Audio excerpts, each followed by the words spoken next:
વિધિ શંભુ મુખૈર નિગ્રહમ. વિધિ એટલે બ્રહ્મા, શિવ, એ આદિક જે મોટા મોટા દેવતાઓ છે એનાથી પણ અનિગ્રહમ, વશ ન થાય તેવું. શું છે એવું? એવું શું છે? મન છે. એ મન પાછું કેવું છે? ભવપાથોધિ પરિભ્રમાકુલમ. એટલે શું થાય? ભવ એટલે સંસાર, પાથોધિ એટલે સાગર. ભવપાથોધિ, ભવ એટલે સંસાર, પાથોધિ એટલે સાગર. તમને અહીંનું યાદ નથી રહેતું, સ્કૂલનું યાદ બરાબર રહે છે. અઘરા સૂત્રો યાદ રહી જાય છે. આજીવિકાના સૂત્રો યાદ રહે છે, મોક્ષના સૂત્રો યાદ નથી રહેતા. કારણ કે આમાં પૈસા મળે નહીં ને. એક સભા એટેન્ડ ન કરો તો પગાર કપાવાનો.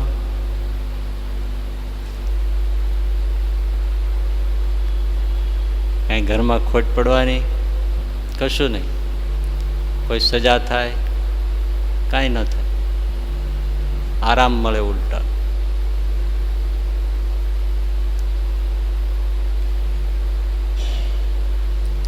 ભવ એટલે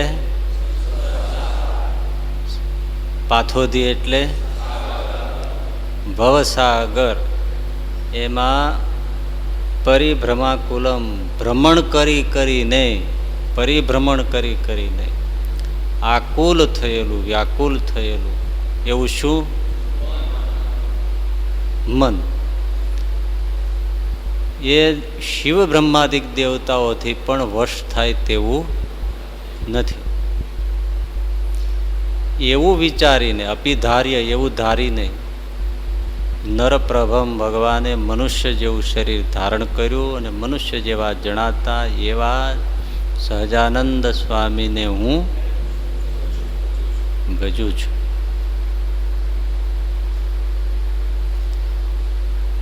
મન વશ થતું નથી.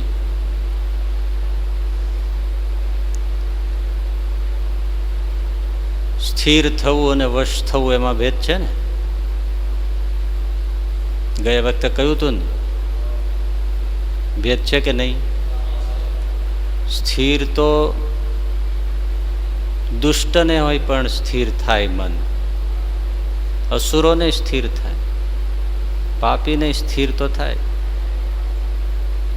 શિકારી લોકો સ્થિર થયા વગર શિકાર કરી શકે? એ ટેન્શન વગર. એક જણો માછલીઓ પકડતો હતો, જાળ નાખી હતી, એટલો બધો લીન થઈ ગયો હતો. એક સાધુએ આ જોયું, પાછળથી ખભો હલાવ્યો કે ભાઈ, પેલા કાંઈ બોલ્યો જ નહીં. એટલે કીધું હું તમને કહું છું, તો જે હોય અત્યારે વ્યા જાઓ. કેટલો સ્થિર થઈ ગયો. પેલા સાધુને એમ થઈ ગયું કે આટલું જો મને ભગવાનમાં મન લાગી જાય તો મોક્ષ સામે જ છે.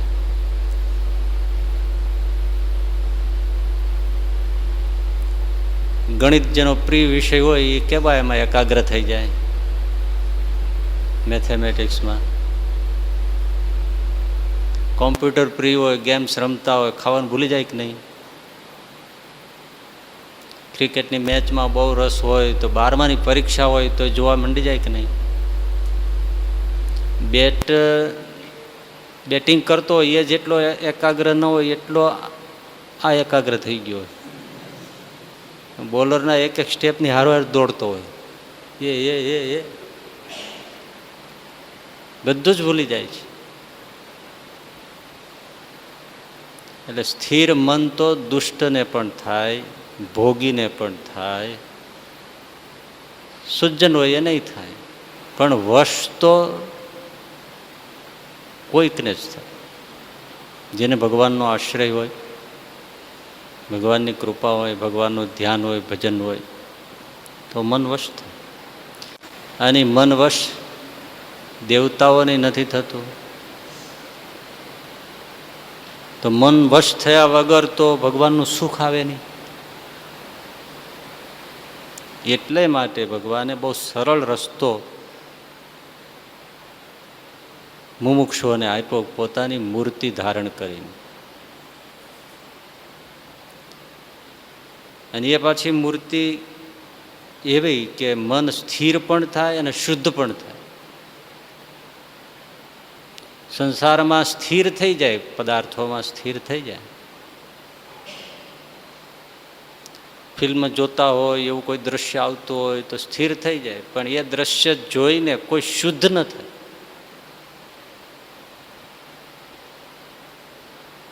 શુદ્ધ થાય. ભગવાનની મૂર્તિ એવી છે કે એમાં સ્થિર પણ થાય, આપોઆપ શુદ્ધ પણ થાય.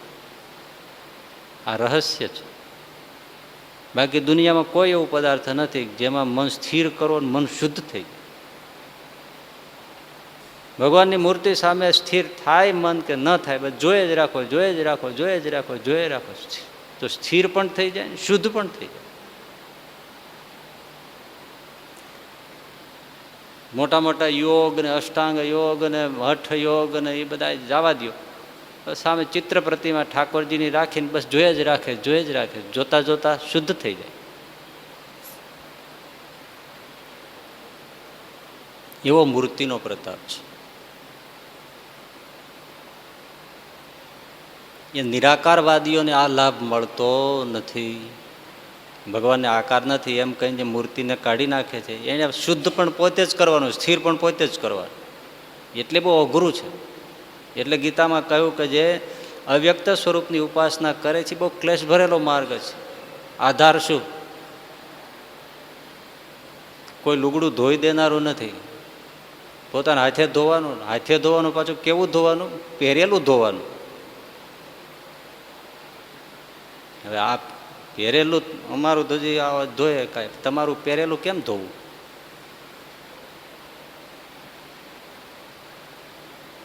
પણ ભગવાનનો સાકાર માર્ગ, મૂર્તિની ઉપાસના કરનારાઓને ભગવાન જ ધોઈ આપે, સ્થિર પણ ભગવાન કરી આપે. એ મૂર્તિનો પ્રતાપ છે. એટલે ભગવાન મૂર્તિ ધારણ કરે છે. પણ કેવી મૂર્તિ ધારણ કરે છે? સેજે સેજે ભગવાનની મૂર્તિમાં જ એવો મોહકતા છે, સુંદરતા છે. એ તો સ્વાભાવિક છે ને ભાઈ. જે બીજાને જે વસ્તુ આપતો હોય તો પોતાના માટે સારામાં સારી હોય જ.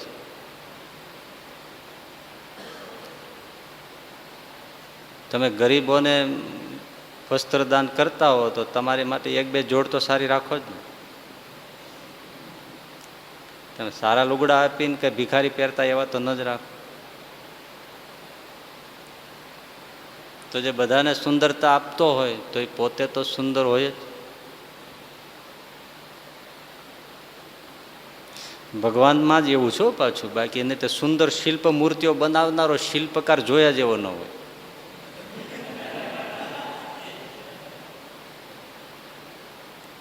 ભગવાનનું એવું છે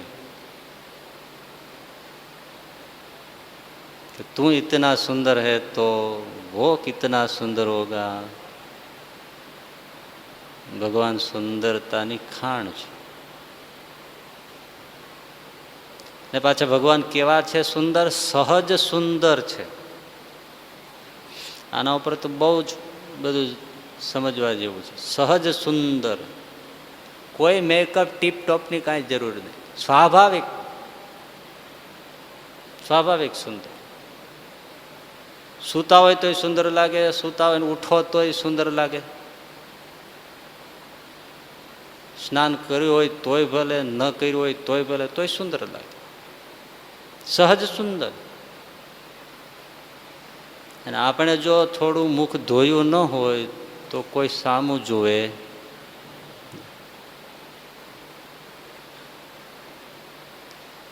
કોઈક કોઈક એવા હોય રૂપકડા, બહુ લાખોમાં એકાદ રૂપકડા હોય, એને કોઈ ટાપક ટીપકની જરૂર જ ના પડે, સહજ સુંદર હોય. સૂઈને ઉઠીને આપણી પાસે બેઠા હોય તો એમ લાગે કે નાહી ધોઈને બેઠા છે. અને આપણે નાહી ધોઈને બેઠા હોય તોય બાજુમાં નીકળે કે હવે નાહી લ્યો પછી આપણે બહાર જઈએ. એટલે નાહી લીધું, કપડાં બદલી લીધા, નાસ્તોય કરી લીધો, તો કે હજી તો ઉઠ્યા હોય એવું લાગે છે.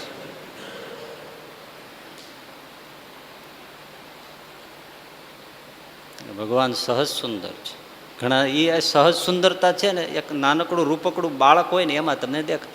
એને સૂતું હોય ને તોય સુંદર લાગે, રોતો હોય ને તોય સુંદર લાગે, રોતા રોતા આંખમાં આંસુ સુકાઈ ગયા હોય ને તોય સુંદર લાગે.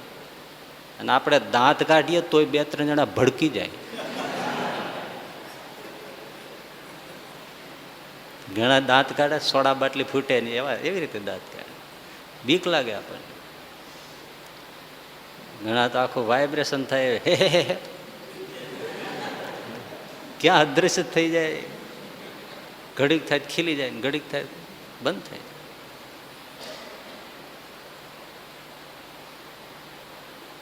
ભગવાનનું હસિતમ મધુરમ ચલિતમ મધુરમ મધુરાધિપતેર રખિલમ મધુરમ. એમ નાનું બાળક રૂપકડું હોય તો સ્વાભાવિક રડતું હોય તોય સુંદર લાગે, સૂતું હોય તોય સુંદર લાગે, હસે તોય સુંદર લાગે, સામું જોવે તોય સુંદર લાગે, અપલખણ કરે તોય સુંદર લાગે,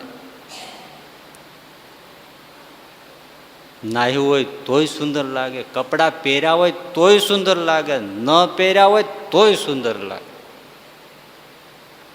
નાના બાળક કપડા વગરના સુંદર લાગે, મોટા ભડભદરિયાને કંઈક પહેરાવવું જ પડે, સુંદર ના લાગે. આ સમજવા જેવી વાત છે.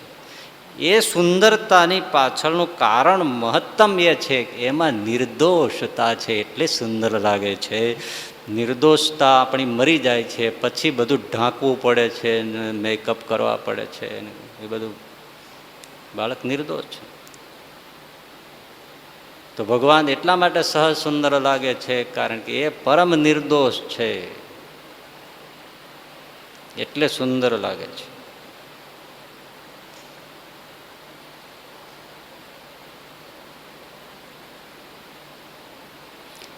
બીજું તમે ઘણા જોજો, બહુ ઓછા એવા મળશે, એને તમે કોઈ પણ કપડું પહેરાવો એને શોભશે. ગમે તે કલરનું ગમે તેવું તમે થીગડાવાળું પહેરાવશો એને સુંદર લાગશે. આ જીન્સના સાવ ફાટી ગયા એવી બધી ફેશન છે ને, બધી થીગડા મારેલા, આમ ઉખડી ગયા હોય, નળિયા ઘસી ઘસીને ઉજળા કરી નાખ્યા હોય. હવે આવા તો વાઘરી પાસે જોઈએ એટલા મળે છે. એને ફેશન કહેવાતી હોય તો આપણે 3 પેઢીઓ એવી ફેશનમાં જ વહી ગઈ.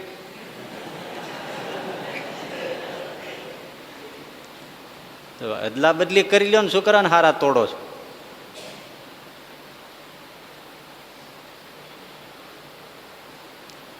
તો એ જીન્સના એવા ફાટેલા બધા આવા હોય, પણ કોઈક એવું પહેરે તો એ સારો હોય, સહજ થોડીક નિર્દોષતા આવી બધી હોય તો એને એ શોભે. બાકી 99.99 લોકોને શોભે જ નહીં. આમાં તમે બધા બેઠા છો એમાં કોઈ એકાદ કોઈક એવો નીકળે જેને ગમે તે વસ્ત્ર તમે પહેરો. જોકે એક મિરેકલ છે, સૌને એમ લાગે છે કે હું રૂપાળો છું. અત્યારે મેં એમ કીધું કે ભાઈ આમાં કોઈ એકાદો જ એવો હોય કે એને તમે કાંઈ પણ વસ્ત્ર પહેરાવો તો સુંદર લાગે. સૌને એમ થયું એ હું હોઈશ. એવું આમ આમ નજર કરીને એકદમ ઝડપથી તો 2-3 જણાની આંખમાં મને એવું દેખાણું એ હું હોઈશ એમ.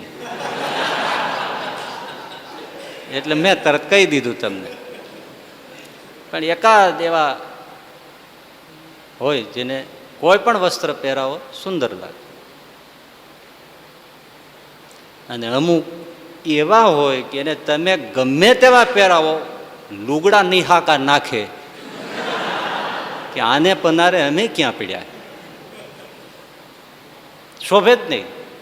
અને એ પાછા શરીરના કોઈ વાંક વળાકના મેળ ન હોય અને વળી પાછા ઇન્સર્ટ કરે તો ખપાટિયા ઉપર લુગડા સૂકવવા નાખ્યા હોય ને, ઘણી વાર આપણે એમ થાય ઉતાવળો હાલે છે, લુગડા વાહે રહી જાય છે અને મોર થઈ જાય.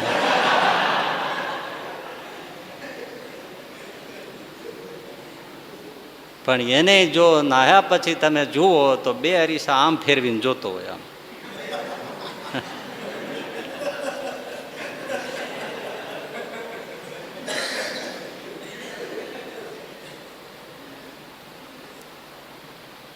લુગડાનું હાચવવા જાય તો વાળ ખરવા માંડતા હોય, કોઈ ઠેકાણા નહીં. એટલે વસ્ત્રોને પણ શોભા આપે એવા ભગવાન છે. વસ્ત્રોને શોભા આપે, વસ્ત્રો શોભી ઉઠે એવી સહજ સુંદરતા ભગવાનમાં છે. મનુષ્યમાં એકાદ કોઈમાં હોય. આ તમે ભલે ફિલ્મના પડદા ઉપર અભિનેતાઓ અને અભિનેત્રીઓને તમે જોતા હો છો, પણ એ ઠીક છે, તમારા વિશ્લેષણનો એ પ્રશ્ન નહીં હોય, પણ એમાં લાગતા હોય છે સુંદર ઘણાને, પણ સુંદર ખરેખર કોઈક જ હોય છે, બહુ નથી હોતા. અને સુંદરતા માપવાના બે જ છે, એક સ્મિત જેનું સુંદર હોય, બીજું જેની ચાલ સુંદર. હવે તમે અખતરો કરજો એટલે એક અભ્યાસ કરી શકો તો કરજો. સ્મિત બહુ કોઈનું સુંદર નહીં હોય, કોઈકનું જ હશે, અને ચાલ લગભગ સુંદર નહીં હોય, કોઈકની જ હશે સુંદર. ભગવાનનું ચલિતમ મધુરમ અસિતમ મધુરમ મધુરાધિપતેર અખિલમ મધુરમ, બધું મધુર છે.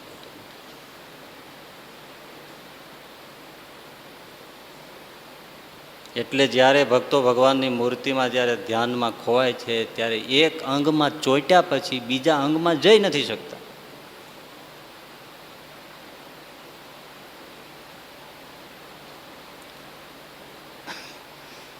કેટલી સુંદરતા છે. તો પૃથ્વી ઉપર માનવ રૂપ ધારણ કરે છે ત્યારે તો એ એક અંશ જ સુંદરતા લઈને આવે છે.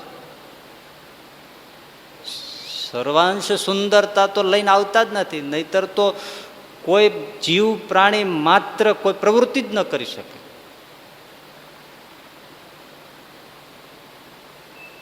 કરોડો કામદેવ જો ભગવાનને એક સેકન્ડ જોઈ જાય તો માથા પછાડીને મરી જાય. હાય હાય હાય, આપઘાત કરવા જેવું છે. એક સેકન્ડ જો ભગવાન પોતાનું સૌંદર્ય બતાવે તો કરોડો કામદેવ, એક નહીં. એવું તો લાવતા જ નથી ધરતી ઉપર. એટલા ભગવાન સુંદર છે. આપણે જે મતના છીએ, વિશિષ્ટાદ્વૈત મત છે ને આપણો, આપણી પરંપરામાં રામાનુજાચાર્ય આવે ને, રામાનુજાચાર્ય પાસે દીક્ષા લીધી સ્વપ્નમાં દિવ્ય રૂપે. કોણે?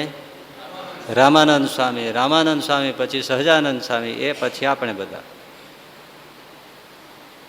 એ રામાનુજાચાર્ય શ્રીરંગમાં સ્નાન કરવા જતા હતા, દરિયે સાગર સ્નાન. તો દરિયા કિનારે એમણે જોયું તો એક ત્યાં પુરુષ એક વૈશ્યાને લઈને ત્યાં આવેલો. વૈશ્યા હશે થોડી ઘણી સૌંદર્યવાળી, પણ એનો આ પેલો પુરુષ એમાં એટલો બધો લટ્ટુ થઈ ગયેલો કે એને ધરતી ઉપર પગ ન મૂકવા દે. વસ્ત્ર પાથરે, વળી આમ આગળ ચાલે, પેલું વસ્ત્ર આગળ પાથરે, વળી આમ પાછળ, એવી રીતે એને દરિયા કિનારે લાવે અને પેલી ઠાઠથી આવે. કારણ કે એ તો એનો પેલો જેમ નચાવે એમ નાચવાનો જ હતો. શ્રીમંત હતો એટલે પૈસાની કોઈ ખોટ નહોતી. પેલીને પૈસા સિવાય કંઈ જોઈતું નહોતું. દરિયા કિનારે પાછો એ પથ્થર ઉપર કઈ એવી જગ્યાએ બેસાડે અને પેલો આમ જોઈ જ રાખે, જોઈ જ રાખે. પેલી દરિયો જોવે, આ એને જોવે.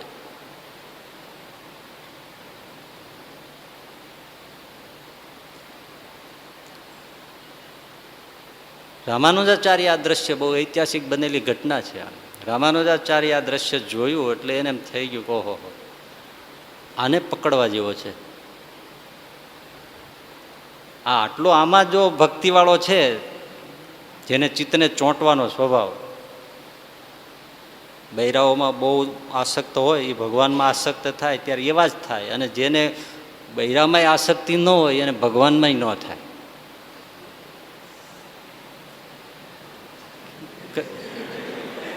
એટલે શીખજો એવું નથી કહેતા, પણ એ તો સહજ હોય જ. જેને સહજ લુખા હોય એ પરણવા ખાતર પરણે, રહેવા ખાતર રહેવા અને વિસ્તાર કરવા ખાતર પરિવાર વિસ્તાર બાલ બચ્ચા એ બધું. બાકી એ ક્યાંક જ્યારે જોવે ત્યારે ભૂતાવળની જેવું જ લાગતું હોય, સ્મશાનમાં ભૂત ફરતું હોય એવું. બૈરાને એમ લાગે કે મને ભરખી તો નહીં જાય ને. અને ઘણા બહુ હેતાળું હોય, એ 2-3 દિવસ પિયર વૈયા ગયા હોય, ફોટો સાથે રાખીને બેહે. પણ એ જ્યારે ભક્તિમાં વળે ત્યારે એમ જ રહીએ. એટલે સુરીર બારવટિયા આપણે જે બધા ભારાડી લોકો ભગત થયા જોબન પગીના, એ બધા જેવા પ્રેમી થયા એવા કોઈ ન થયા. વાલીઓ લૂંટારો વાલ્મીકી બને ત્યારે એવા જ બને. એટલે આપણે નથી એવા નંબર 1 ભખળ થઈ શકતા, નથી નંબર 1 ભગત થઈ શકતા. વચમાં આટા મારીએ છીએ. ઘડીક ફાવે તો આ બાજુ ગરી જાય ને ઘડીક ફાવે તો આ બાજુ ગરી જાય. શુરવીર હોય તો પછી શુરવીર જ હોય ને, એને પછી એને ભક્તિમાં પછી ઢીલું પોચું ન ફાવે. એટલે રામાનુજાચાર્યને એમ થયું કે આને પકડવા જેવો છે. ગયા નજીક, ખભા ઉપર હાથ મૂક્યો, પણ પેલો હલ્યો જ નહીં. કે ભાઈ અત્યારે જાઓ, તમે કોણ છો? બહુ રામાનુજાચાર્ય કીધું કે ભાઈ એકવાર તું મારી વાત સાંભળ. તો તમારે જે કેવું કયો. તો કીધું આટલો બધો લાલચું છો તો એકવાર તું મારા પ્રભુને તો નિરખવા આય. તો આનાથી કોઈ સુંદર હોય જ નહીં. રામાનુજાચાર્ય કે તું આ રૂપને એની આગળ ભૂલી જા, આમાં તો કાંઈ નથી. તો કે હું તો રૂપનો પ્યાસી છું, આનાથી પણ વિશેષ કોઈ રૂપવાળું મળતું હોય તો મારે એને મળવું છે. તો કે તું આવ શ્રીરંગ ભગવાનના દર્શન કરો. ત્યારે એને સામું જોયું કે આનાથી પણ કોઈ સુંદર હોય. તો કે હા પ્રભુ, હું આવું ખરો, આને હારે લેતો આવું.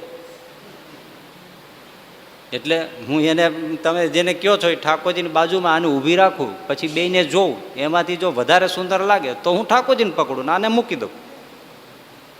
આવું મંદિરમાં આને ક્યાં લઈ આવો આ ઘોને? રામાનુજાચાર્ય કહ્યું કે વાંધો નહીં, તું લેતો આવ, તું બેયને બાજુમાં રાખ, તને ગમે એ રાખ. સારું. હવે તમે અત્યારે પણ દક્ષિણમાં જાઓ ને તો બહુ મૂર્તિઓ બહુ સુંદર નથી હોતી. હવે આ બધું થોડી વધારે બહુ સુંદર, ક્યાંક ક્યાંક જેમ શામળાજી છે તો બહુ સુંદર મૂર્તિ છે. ઈડર શામળા બહુ સુંદર મૂર્તિ, ગમે આપણે. ક્યાંક ક્યાંક જ એવી સુંદર મૂર્તિઓ હોય છે.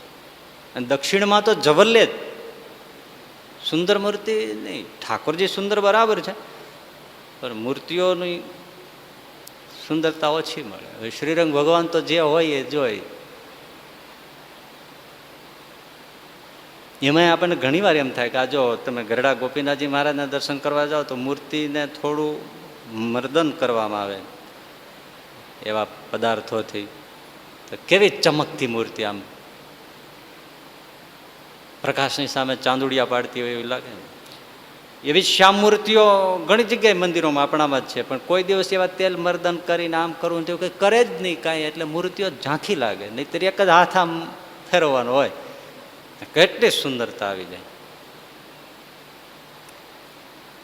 સેવાની વાત છે.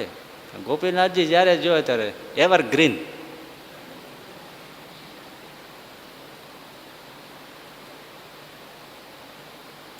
એટલે શ્રીરંગ ભગવાન તો એટલા બધા સુંદર, બાહ્ય રીતો તો નથી. રામાનુજાચાર્યે પછી શ્રીરંગ ભગવાનને પ્રાર્થના કરી, ભગવાન તમે તમારી સુંદરતા છુપાવીને બેઠા છો, પણ આજ હું એવો અનાડી માણસ લઈ આવું છું ને મેં શરત નાખી છે, તો તમે આજ એને તમારો નિજ સૌંદર્યનું દર્શન કરાવજો, જેથી કરીને એ તમારા ચરણે આવે. બસ એ આવ્યો, રાખી બાજુમાં, આમ જોયે આમ જોઈને એમાં એક જ સેકન્ડમાં ભગવાને પોતાનું સ્વરૂપ પ્રગટ કર્યું, સુંદરતાનો ખજાનો દર્શાવ્યો. એ આમ જોઈ ગયો, પછી આ બાજુ જોઈ ન શક્યો. તે દિન ઘડીને આજનો રહી જ ગયો, ઊભો જ રહી ગયો. પેલીને કીધું તો વહી જા, આજ પછી મને મોઢું બતાવીશ નહીં. વેશ્યાને કાઢી મૂકી અને એનું નામ ધનુર્દાસ. રામાનુજાચાર્યનો 1 નંબરના શિષ્ય ધનુર્દાસ થયા. 1 નંબરના શિષ્ય. એવા પ્રેમી, એવા. બસ પછી એને ક્યાંય જહાં જુએ તહાં રામજી બીજું ન ભાશે, એવો લાગી ગયો. બસ અમર થઈ ગયા ધનુર્દાસ. પણ યોજક મળ્યા તો ને, એ ગુરુનું કામ જ આ છે. બધા ઘણા કહેતા હોય ને કે ગુરુને શું જરૂર છે, ગુરુની આ જરૂર છે. હા, ધનુર્દાસ ને રામાનુજાચાર્ય ન મળ્યા હોત તો કોઈ યાદ ન કરત, અને અત્યારે હજી નરકમાં પડ્યો હોત. અત્યારે ભગવાનની પાસે સેવામાં નિજ પાર્ષદ થઈને સુખ ભોગવે છે. એટલે રામાનુજાચાર્ય તો બહુ જ ઘણી દ્રષ્ટિએ ક્રાંતિકારી પણ હતા. એટલે ભગવાન છે સુંદરતાની તો ખાણ છે, પણ એક અંશ જેટલું સુંદરતા લઈને ધરતી ઉપર પ્રગટ થાય છે, તો પણ એની સુંદરતાનો કોઈ અંત આવતો નથી.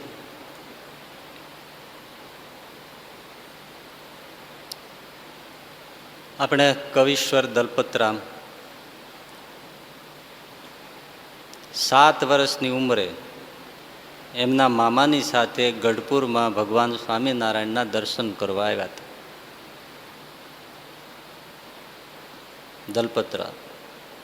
દલપતરામના આપણે જે પાઠ્યપુસ્તકોમાં જે હવે તો આવતા હોય કે નહીં આવતા હોય ખબર નહીં, એના બધા ગીતો,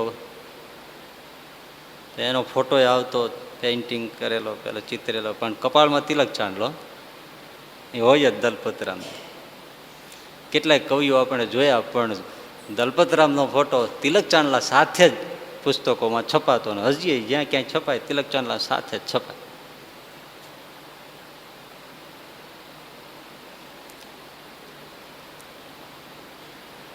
દલપતરામ અને એમના દીકરા કોણ? હા, આ બધું આ ઇંગ્લિશ મીડિયમે દાટ વાળી દીધો. આપણે ગુજરાતી સંસ્કૃતિની કાંઈ જ ખબર હવે આવવાની નથી. વચનામૃત કોઈને સમજાવવાનું નથી. મીરાબાઈના ભજનો સમજાવવાના નહીં, સમજાશે જ નહીં કાંઈ. અને જે સમાજની ભાષા મરી જાય એ સમાજની સંસ્કૃતિ પણ મરી જાય. એટલે બધું મરવામાં જ છે. ઇંગ્લિશનો એટલો બધો ઉપડ્યો છે વાવંટોળ, ગુજરાતી તો કોઈ શીખવામાં આવતી જ નથી, કોઈ શીખવી નથી, શીખવું નથી. જો ને ગમે તેટલી વાર આપણે શીખાવો છો તો ભવ એટલે શું, પાથોધી એટલે શું, યાદ જ નથી રહેતું. લે ઇંગ્લિશ વર્ડ્સ હોય તો બધા યાદ રહી.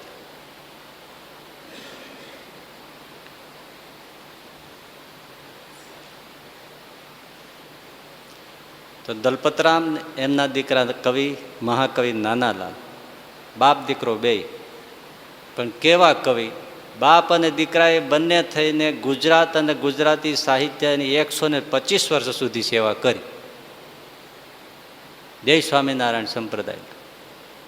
અને તમે અત્યારે જે ગુજરાતી શુદ્ધતમ જે કોઈ લખાય છે, વંચાય છે, બોલાય છે, એ ફાળો આ કેવળ બે બાપ દીકરાનો, દલપતરામનો, નાનાલાલનો.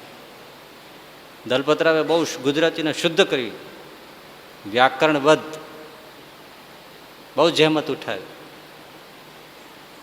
એમના સમકાલીન તમે ગુજરાતી તમને કોઈ જૂના મળે પુસ્તકો તમે વાંચો તો એમાં બહુ જ ભાષાઓ, શબ્દો બધું જુદું જુદું પડે.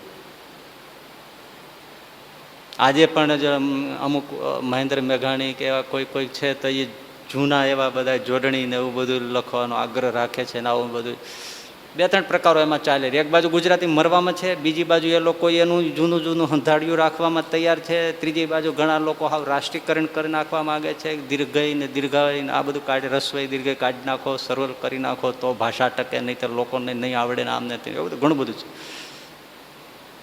પણ અત્યારે શુદ્ધતમ જે લખાય છે એમાંય તમને ભાઈ આજથી 200 વર્ષ પહેલાં વચનામૃત જેટલી સુંદર ભાષામાં એક પણ એ સમયનું કોઈ ગ્રંથ હોય તો મને કહેજો. કેટલી સુંદર વિશુદ્ધ ભાષા!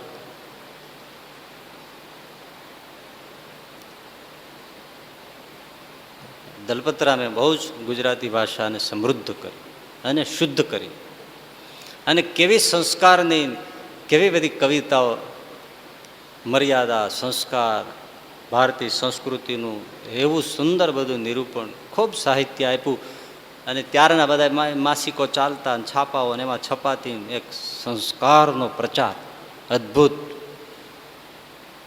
કેવી નાની નાની વાતોમાં, નાની નાની કવિતાઓમાં.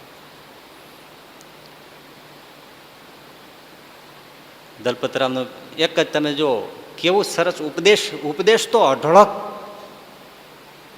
આપણે હરિલીલામૃત ગ્રંથ છે ને એ આખો દલપતરામે જ લખેલો છે, પણ વિહારી લાલજી મહારાજને અર્પણ કર્યો છે, એટલે પોતાનું નામ કવિ તરીકે ક્યાંય લખ્યું નથી. એટલે ગુજરાતી સાહિત્ય પરિષદ દલપતરામના રચિત ગ્રંથ તરીકે હરિલીલામૃતને ગણતા નથી, કે એમાં એનું નામાભિધાન નથી, એટલે અમે સ્વીકારતા નથી. છે એનો, પણ એમાં નામ નથી લખ્યું. તો આટલો મોટો વિશાળ ગ્રંથ, પણ એની કવિતા હરિલીલામૃત તમે વાંચો, આટલું બધું સુંદર સરળ, રેલવે જેમ એના પાટા ઉપર ચાલી જતી હોય અને કેમ સ્મૂધલી ચાલે, એમ કવિશ્વર દલપતરામની જે કલમ કાવ્યોમાં ચાલે, અંધારે તમે વાંચો તો એવી સ્મૂથ ચાલે, ક્યાંય આમ તમને ઓગળ વગળ વાત લાગે નહીં, એવી સરસ.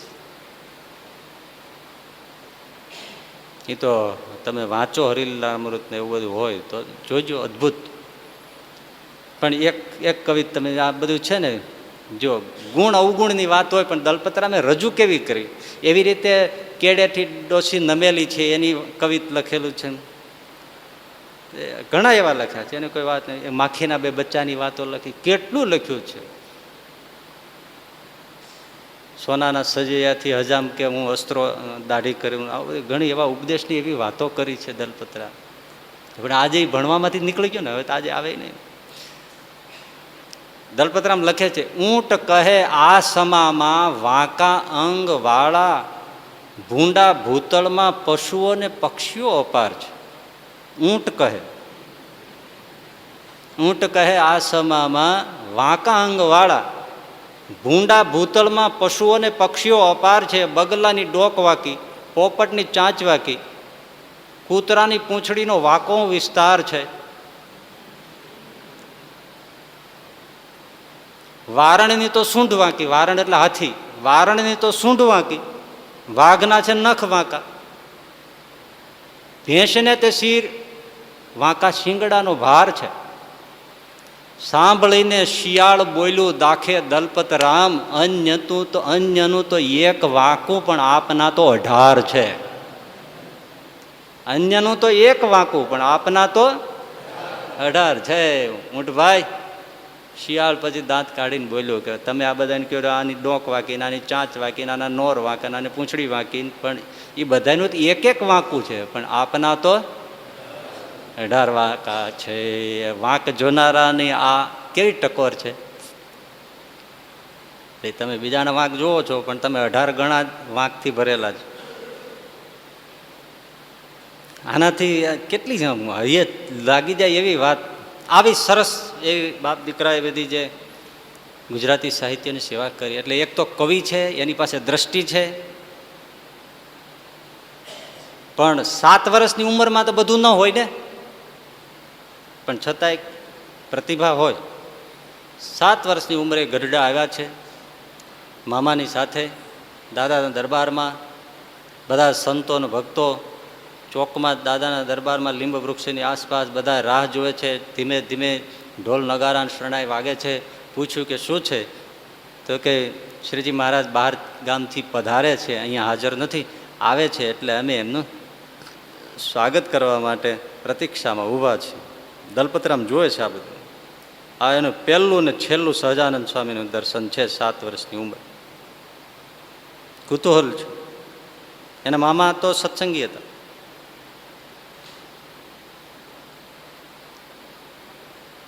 અને એમાં શ્રીજી મહારાજ રૂમમાં ઝુમા કરતા માણકીને સ્વાર થઈ અને આવ્યા દાદાના દરબારમાં. જેવો પગ મૂક્યો માણકી, અને સહજાનંદ સ્વામીના જય ઘોષથી આખો દરબાર ગાજી ઉઠ્યો.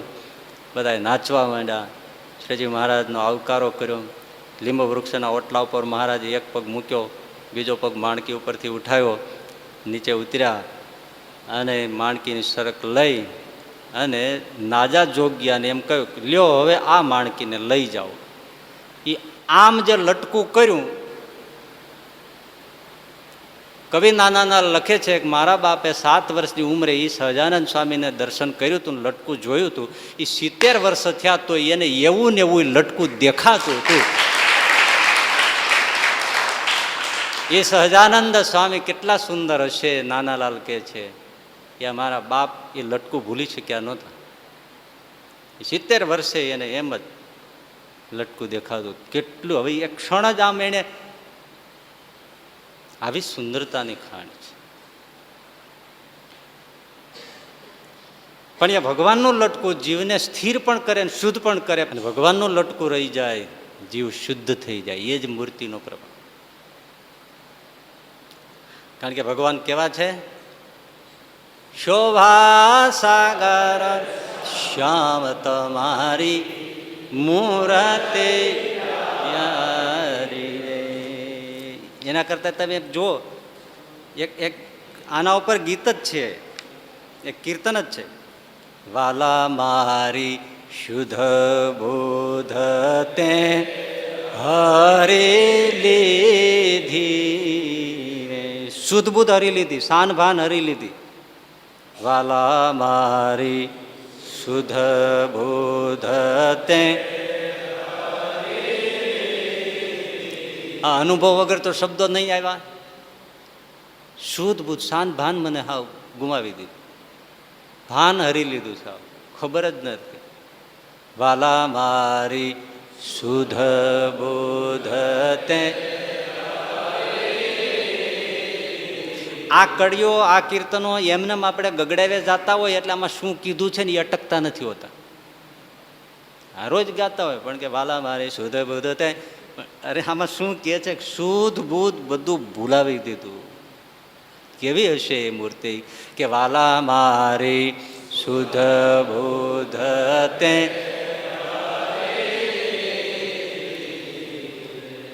તારે લટકે વેરાગણ કીધી. વાલા મારે શુદ્ધ બોધ તે હરી લીધી.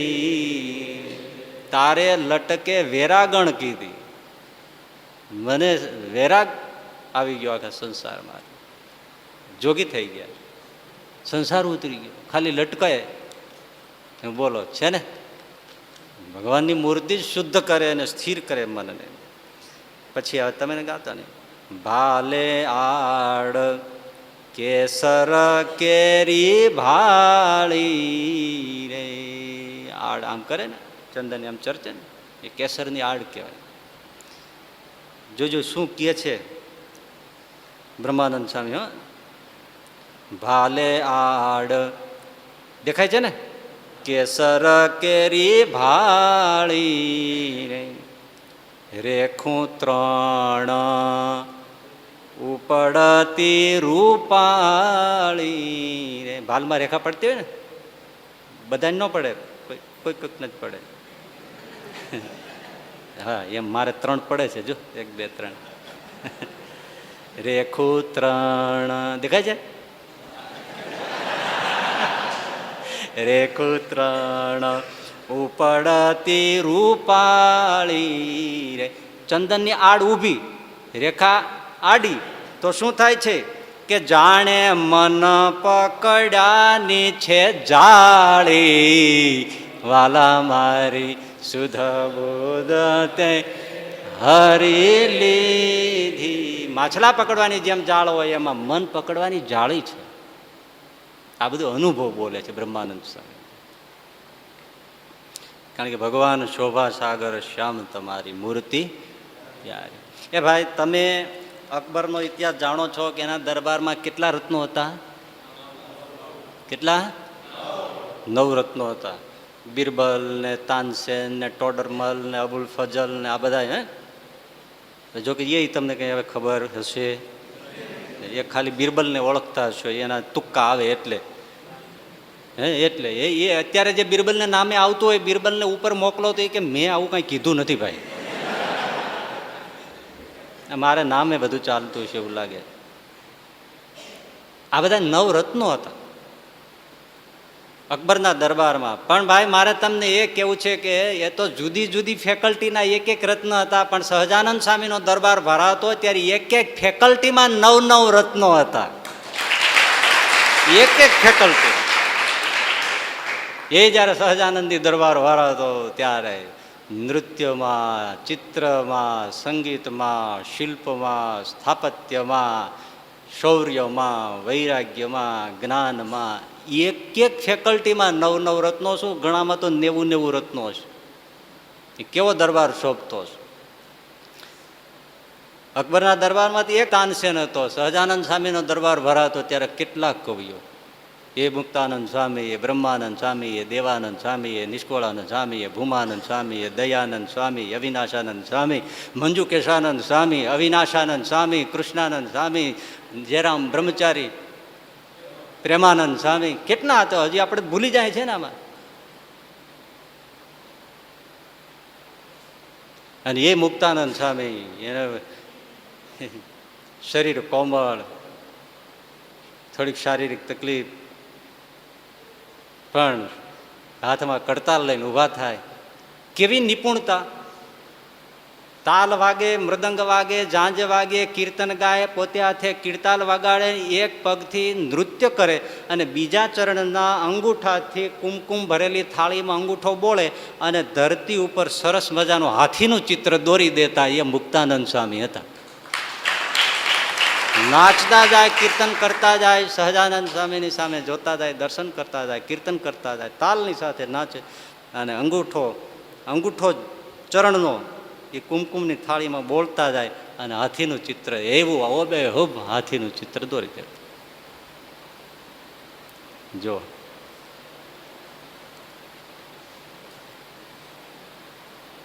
હરિભક્તો આવીને મહારાજને વિનવણી કરી કે મહારાજ હવે ત્યાં વરસાદ થતો નથી, કાળ પડશે, અમારા બાલ બચ્ચા પરિવાર હાથે બધું અમારે કેમ ગજરાવ કરવો, શું કરવું, વરસાદ થાય તો સારું. મહારાજ કે આ બ્રહ્માનંદ સ્વામી બેઠા, એ જો મલ્હાર રાગ ગાય તો આગળ વરસાદ આવે. બ્રહ્માનંદ સ્વામી કે શું કહેતા ને લાવો ગાય. અને સિતાર હાથમાં લઈને મલ્હાર રાગ ગાયો, ધોધમાર હળેડ હળેડ વરસાદ પડ્યો.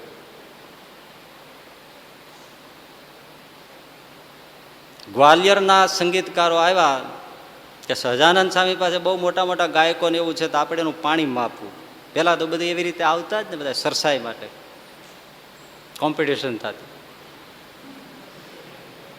પડકાર ફેંકાતો. ઘણા એવા રાજકવિના પદ છીનવી લે, ઓલાને આપઘાત કરી મરી જવું પડે, બહુ એવી રીતે થતું. હવે તો ક્યાં શાસ્ત્રાર્થ કે કાવ્ય વિવાદ કે ક્યાં એવું કાંઈ છે, લેખિત પરીક્ષાઓ, લેખિત બધું. અને આમે પહેલાંની લડાઈઓ જે હતી એ લડાઈઓ હવે અત્યારે તો સરસેનાધિપતિ કે સંરક્ષણ મંત્રી, ગૃહમંત્રી તો એર કન્ડિશન રૂમમાં બેઠો હોય. પેલો તો સામી છાત્ય રાજા અને સરસેનાધિપતિ મેદાનમાં આમ સામે સામે લડતા, આમ સામે. હવે અત્યારે એવું હોય તો કોણ પાછું આવે? અત્યારે છેટે છુપાઈને બધું ચાલે છે. હે એટલે કેવું યુદ્ધો કેવા હતા. આપણને એમ લાગે કે આમાં મહારાણાના એના તમે યુદ્ધના ચિત્ર જોઈએ ને તો એમ લાગે દાંડર જ સીધું વાઢવાનું, આવ્યો નથી, ગાયું નથી, ગાયું નથી. આમાં જીવતો કેમ રહેતો છે? પણ રહેતા ને બોલો. શિવાજીના, મહારાણા પ્રતાપ કેટલા ચારે બાજુથી બરછીઓ, તલવારો, બાલાઓના મોછારો બોલતી હોય, એને વચ્ચે યોદ્ધો બબે હાથમાં તલવારો લઈ અને એકલો ઘૂમતો હોય. એ અભિમન્યુ ને બધા એવા, ત્યારે ભાઈ એવા યોદ્ધાઓ, 7 મહારથીઓ આમ સામે લડતો હોય. એ 16 વર્ષનો છોકરો મહાભારતના મેદાનમાં ચકડી લઈ જતો હોય અને સેનાધિપતિઓ, મહારથીઓ પણ પાણી થઈ જાય. 16 વર્ષનો છોકરો, બધા હથિયારો છૂટી ગયા, હાવ ઘવાઈ ગયો તો પડ્યા ઓલો ખાલી રથ ભાંગી ગયો તો એનું વ્હીલ લઈ પૈડું લઈને ફેર્યું તો કેટલાય કાપતો વયો ગયો. બોલો, એ પડ્યો ત્યારે મહારથીઓના આંખમાં આંસુ હતા, કારણ મારવા જેવો નહોતો. હજી સુધી એવો યોદ્ધો થયો નથી. અર્જુનનો દીકરો હતો, એ એકલો મહાભારત જીતાવી દે, પણ કપટ યુદ્ધ રમે અને એક સાથે હુમલો કરી અને એને મારી નાખ્યો. એટલો અર્જુન પછી ગવાય. હવે મહાભારત ઊભું નથી કરવું, નહીં ત્યારે આ પછી ક્યાંય વી જાય. પછી અર્જુને એટલો બધો ખીજાઈ ગયો, બસ કાલ આ રોકનાર તો જયદ્રથ છે ને, મારા બીજા ભાઈઓને પાછળ ન આવવા દીધા અને મારા દીકરાને આવી રીતે અનિતિથી મારી નાખ્યો. કાલ સૂર્યાસ્ત થાય ત્યાં સુધીમાં જયદ્રથને જો હું ન મારું તો હું જીવતો ચિત્તામાં સળગીને મરી જાઉં. પ્રતિજ્ઞા કરી લીધી. પછી તો ભાઈ બહુ મોટી વાત છે, એ અત્યારે કરવા જવાય એમાં બહુ જબરી છે. પછી એટલે એવા યુદ્ધો સામસામા. હા, એટલે એ કલાકારો ત્યારે સામસામે એવી કોમ્પિટિશનો થતી. દાદાના દરબારમાં આવ્યા, ગાવણું રજૂ કર્યું. 4 વાગ્યાના સુમારે બધા આવ્યા છે. બપોરે ઉત્થાપન થાય પછી સભા થાય. 1 કલાક ગાવણું કર્યું. 5 વાગ્યા છે પછી એમણે કહ્યું કે પ્રભુ આપના ગાયક સંતો બધા જે હોય તે અમારી આગળ કલા રજૂ કરે. મહારાજ પ્રેમાનંદ સ્વામીની સામે, મહારાજની એક સ્ટાઇલ જ હતી, આમ જ બેસતા, આ પગ આમ લટકતો રાખીને આમ બેસતા. એટલે આમ નહીં હો, પાછા આ લટકતો આમ રાખવા. મને એ સ્ટાઇલ બહુ ગમે છે. એ બેઠા મસ્તી જોઈ રાખે મંદ મંદ. પ્રેમાનંદ સ્વામીની સામે જોયું, સ્વામી ગાઓ. બરાબર, સીતાર હાથમાં લીધું. મહારાજને પૂછ્યું કે મહારાજ કયો રાગ ગાવું? સહજાનંદ સ્વામી, પ્રેમાનંદ સ્વામીએ જે બ્રહ્માનંદ સ્વામીએ જે પદો રચ્યા છે એમાં અત્યંત શાસ્ત્રી પદો પ્રેમાનંદ સ્વામીના છે. પણ એ પ્રેમાનંદ સ્વામી શાસ્ત્રી પદો ભગવાન સ્વામિનારાયણ આગળ ગાતા તો સમજતા હશે તો રસ આવતો છે. રસનો ભોગતા ન હોય તો રજૂ શું કરે? ભેંસે કે આગે મૃદંગ બજાયો. એ સહજાનંદ સ્વામી કેટલા રસિક હશે, કેટલી વૈરાગી મૂર્તિ, પાછા કેટલા એ પ્રેમાનંદ સ્વામીના રસ ભરેલા તાલના કેવા ગીતો. ત્યારે તમારો તો વિષય નથી. પણ એ બધા એક પછી એક તાન આલાપ માણતા છે ને મહારાજ. અને પ્રેમાનંદ સ્વામી કીધું છે કે મહારાજ મને ઘણી વાર કહે એક અચ્છી તાન ગાને. હરી હું પછી એવી સરસ મજાની તાન લગાવું એટલે મહારાજ આમ ઊભા થઈ જાય, પોતાનું મોળિયું હોય માથે મૂકી દે. વાહ ક્યા બાત હે, વાહ. એટલે પ્રેમાનંદ સ્વામીએ પૂછ્યું મહારાજ કયો રાગ ગાવું? આપણને કેટલા રાગની ખબર છે? એમાં સંગીત જાણનારા સંતો ઠીક છે, એ સિવાય ક્યાં સંતોને રાગની ખબર હોય? ન હોય ને જનરલી. સહજાનંદ સ્વામીને એટલે રાગનું એવું છે કે આ 24 કલાકનો દિવસ છે, એ દરેક સમય પ્રમાણે જ રાગ ગવાય. સવારનો, બપોરનો, સાંજનો, 3 વાગ્યાનો, 4 વાગ્યાનો, 5 વાગ્યાનો, 4:30નો, 6નો, સૂર્યાસ્તનો, સૂર્યાસ્ત પહેલાનો, સૂર્યાસ્ત પછીનો, એ બધા સમયના રાગ હોય, આડાવાળા ના ગવાય. એટલે મહારાજે કહ્યું કે પ્રેમાનંદ સાહેબ ભૈરવ રાગ ગાઓ. એટલું કહ્યું ને ગ્વાલિયરના રાજકવિઓ ખેસથી આ મોઢા છુપાવી ગયા, એક ખોટા ભરાઈ ગયા. આને કયો રાગ ક્યારે ગવાય એ જે મંડળીમાં ખબર નથી પડતી, તો અરસિક પુરુષોની વચ્ચે આપણે આવ્યા એ તો આપણું જિંદગીનું મોટું અપમાન છે. કારણ કે ભૈરવ સૂર્યોદય થયા પહેલા ગવાય, એ બપોર પછી સાંજે ગાવાનો રાગ નથી. અને આમણે એમ કીધું સહજાનંદ સામે કે લો ભૈરવ રાગ ગાઓ. વાત ત્યાંથી મૂળમાંથી જ પતી ગઈ ને.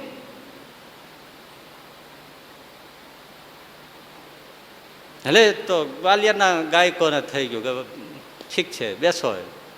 મહારાજ કંઈ જોયું નહીં, બસ પ્રેમાનંદ સ્વામી ગાઓ. અને પ્રેમાનંદ સ્વામી પણ કાંઈ એક શબ્દ બોલ્યા ને સીધો જ આલાપ મૂકીને ભૈરવ ઉપાડી લીધો. પણ જેવો આલાપ મૂક્યો તો સંગીતમાં તો ઓલા માર ખાઈ ગયા. ગ્વાલિયરના રાજકવિઓ નહોતું સાંભળવું, પૂતળા તો થઈ ગયા.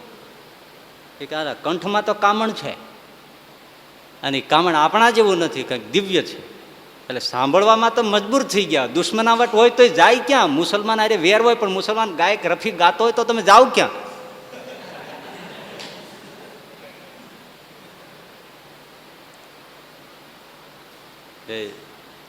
આફરીન થઈને જોઈ રહ્યા. પણ જેમ જેમ રાગ જમાવટ થઈ ભાઈ, બપોર પછીનો સમય ગાયબ થઈ ગયો, પ્રકૃતિ આખી બદલી ગઈ, સવારનો પોર ફાટી ગયો, આખી પ્રકૃતિ બદલી ગઈ, કુકડાઓ બોલવા માંડ્યા, તારોડિયા ટમટમવા માંડ્યા, એક મધુર વાતાવરણ થઈ ગયું. ગ્વાલિયરના બધા રાજગાયકો ચારે બાજુ જોવે કે સવાર થઈ, ઘા ખાઈ ગયા.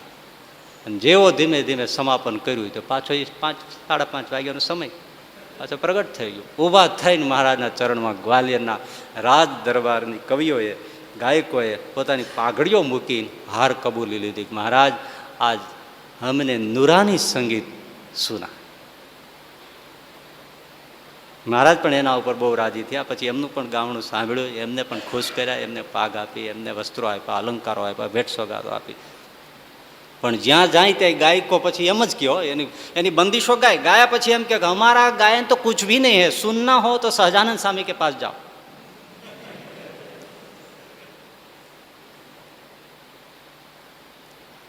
નવરત્નો નથી પણ કેટલા રત્નો છે. એનું કારણ શું હતું? સામે સોર્સ કોણ હતો? સહજાનંદ સ્વામી હતો. શોભા સાગર શ્યામ તમારી મૂરતે પ્યારી. હવે આમાં જે વર્ણન કર્યા છે ને તમે સેજ જોઈ લેજો, પછી આપણે એક વાત બીજી લઈ લઈએ. શોભા સાગર શ્યામ તમારી મૂરતે પ્યારી રે, મૂરતે પ્યારી રે, નાખું મારા પ્રાણ વારી રે. અર્થ તો થાય છે ને, શોભા સાગર શ્યામ તમારી મૂર્તિ પ્યારી રે, સુંદરતા જોઈ મુખની શશી સુર લજાઈ રે. ગઈ વખતે આપણે કીધું છે, મુખ દેખાડી નવ શક્યા વશ્યા ગગન જાય રે, શોભા સાગર શ્યામ તમારી મૂર્તિ પ્યારી. માન હર્યું મણિધરનું, મણિધર સાપ, માન હર્યું મણિધરનું, શિખા કેશ કાળે રે. મણિધર શેષ નારાયણ પણ માથા પછાડી પછાડી મરી જાય એવી સુંદરતા અમારામાં નથી, એવી આ ખાલી ચોટલીમાં છે. ચોટલીને જોઈને મણિધર નાગ શરમાઈ ગયો. માન હર્યું મણિધરનું, શિખા કેશ કાળે રે, અવની ઉપર રહી ન શક્યા ગયા પાતાળે રે, શોભા સાગર શ્યામ તમારી મૂર્તિ પ્યારી. કવિની ઉપમાઓ તમે જુઓ. હવે બીજી વાત કરે, ચંચળ લોચન જોઈને. આંખો સુંદર છે, કરુણાથી ભરેલી છે, પણ ચંચળ એટલી છે, આપણી આંખો એટલી ચંચળ નથી. આમ જોવું હોય તો આટલું કરો ત્યાં 90 ડિગ્રી માંડ માંડ ફરે બધું. ચંચળ આંખો અત્યંત ચંચળ, બહુ સમજવા જેવો વિષય છે. ચંચળ લોચન જોઈને. પવિત્રતા સાથે ચંચળતા વિરોધાભાસ છે. કામી હોય, વિકારી હોય તેની આંખો ચંચળ હોય તો ક્યાંય સ્થિર ન હોય, મંદિરમાં ડાફોળિયા મારતા હોય. ચંચળ લોચન જોઈને લજ્જા પાયમાં તીન રે. એક સાથે 3 જણા શરમાઈ ગયા લોચનની ચંચળતા જોઈને. કોણ? ખંજન કુરંગ વને વસ્યા. ખંજન પક્ષી થાય છે, કુરંગ એટલે હરણ. ખંજન કુરંગ વને વસ્યા ને જળે બુડ્યા મીન રે, શોભા સાગર શ્યામ તમારી મૂર્તિ પ્યારી રે. હવે એક જોજો, ચાલ ચતુરાઈ જોઈને. સ્મિત અને ચાલની વાત કરી હતી ને મેં. ચાલ ચતુરાઈ જોઈને ગજ કરે ધિકાર રે, પ્રેમાનંદ કહે શીર નાખે ધૂળ વારંવાર રે, શોભા સાગર શ્યામ. હાથીને ટેવ જ હોય આમ હોંઢમાં લઈને ધૂળ ફંગોળ્યા કરતો. એ તો પણ પ્રેમાનંદ છે કે ધૂળ શું કામ નાખે છે તમને ખબર નથી. એ સહજાનંદ સામે ચાલ જોઈને તેદુનું ધૂળ નાખે છે. એ કે ધિકાર છે, અમારી જાતિને ધૂળ પડી, આવું અમને હાલતા આવડતું નથી. હાથી કેવો મજ્જર ચાલતો. તમે ચાલ કોઈક દિવસે બહુ કરવા જેવું નહીં, પણ તમે કમ જોઈજો પાછળ આમ હાલ્યા જતા હોય ને ચાલ જોતો તમને લગભગ બધાને નફરત થાય એવી ચાલ હોય કે આ ઊભો રહી જાય સારું, નહીં તમને ગમશે જ નહીં ચાલ. પણ તમને એક વાત કહું, આમાં જે વર્ણન કર્યું છે એ કેવળ કવિના જેને કહેવાય ને અર્થવાદ નથી, ઉપમાઓ નથી, અલંકારો નથી. એક એક અંગ ઉપર એક એક સાધુ કુરબાન થઈ ગયા છે. સહજાનંદ સ્વામી પાસે જે સાધુ નિત્યાનંદ સ્વામીનો આપણે જોયું, દાંત જોઈને સાધુ થઈ ગયા, કેટલા આંખ જોઈ સાધુ થઈ ગયા, કેટલા લટકા જોઈને સાધુ થઈ ગયા, કેટલાય ચાલ જોઈને સાધુ થઈ ગયા, કેટલાય વાણી જોઈને સાધુ થઈ ગયા. એવા સાધુઓ છે. નિત્યાનંદ સ્વામીની મેં તમને વાત કરી, આજ તમને ચાલની વાત કરું. શ્રીજી મહારાજ મેમકા પધાર્યા ત્યારે મેથાણથી અજા પટેલ મહારાજના દર્શને મેમકા આવે છે.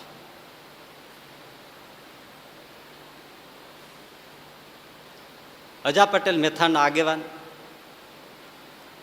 પંથકમાં પૂછાય એવા. એમની સાથે ધાંગધ્રાના રાજકવિ ગજા ગઢવી પણ આવ્યા છે.